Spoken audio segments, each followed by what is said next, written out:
좋은 아침 칼럼.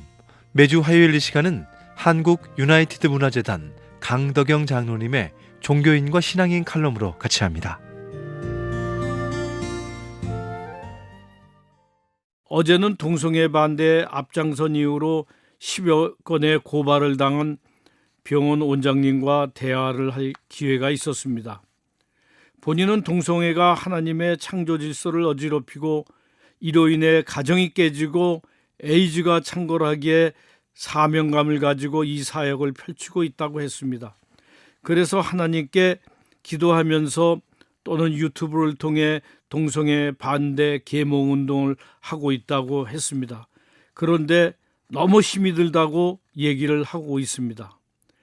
또 최근 보수교단의 대표적인 신학교에서 동성애 문제 강의를 하다가 해임당한 교수님 이야기가 화제에 올랐는데, 어떻게 이러한 보수적인 신학대학에서 이런 일이 있을 수 있냐는 이야기를 하면서 눈시울을 적시는 것을 보면서 저도 마음이 무척 아팠습니다.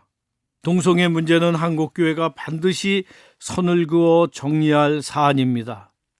목회자 중에도 동성애가 있고 제법 많은 목회자들은 이 문제에 대해서 중립이라고 하는 이야기가 들립니다. 자기 교회 동성애자와 이에 동조하는 사람 때문에 겁이 난다고 합니다. 교회가 선교와 전도, 구원에 대한 것만 중점적으로 둘 것이 아니라 성경이 엄격하게 금하고 있고 죄라고 칭한 동성애 부분에 정확한 바른 목소리를 낼 수 있어야 되지 않을까요? 저는 오랜 기업 활동을 통해 좌절과 실패를 겪었고 지금도 겪으며 지내고 있습니다. 기업가는 늘 결단하고 고민과 실패를 해결하고 또 경쟁하는 일의 연속입니다. 그러나 저는 실패를 통해 늘 새로운 능력이 생겼기에 조그만 시련은 별로 신경을 안 씁니다. 덤덤히 여기면서 평강을 찾는데 여기다 쉽게 대안을 생각하는 능력까지 갖추게 되었습니다.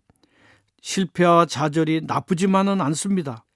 실패와 좌절이 끝난 후에 면역이 생기고 멘탈 근육이 생기는 데다가 그 다음에는 그 문제에 대해서 주의하게 되고, 그래서 성공할 가능성이 점점 많아지는 것이라고 여겨집니다.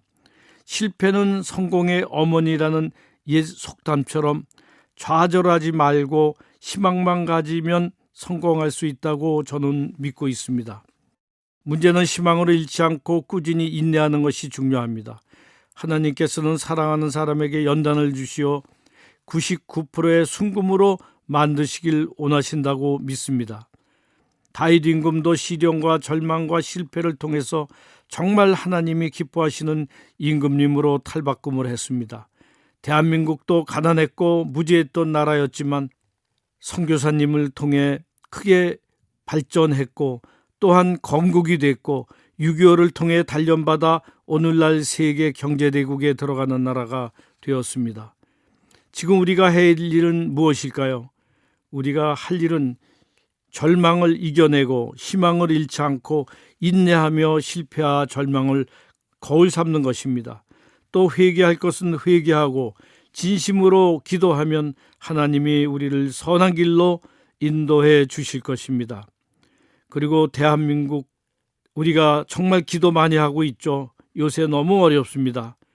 또 우리가 갖고 놀라고 있는 질병, 또 전쟁의 위협으로부터 하나님께서 우리를 지켜주실 것이라고 확신합니다. 감사합니다.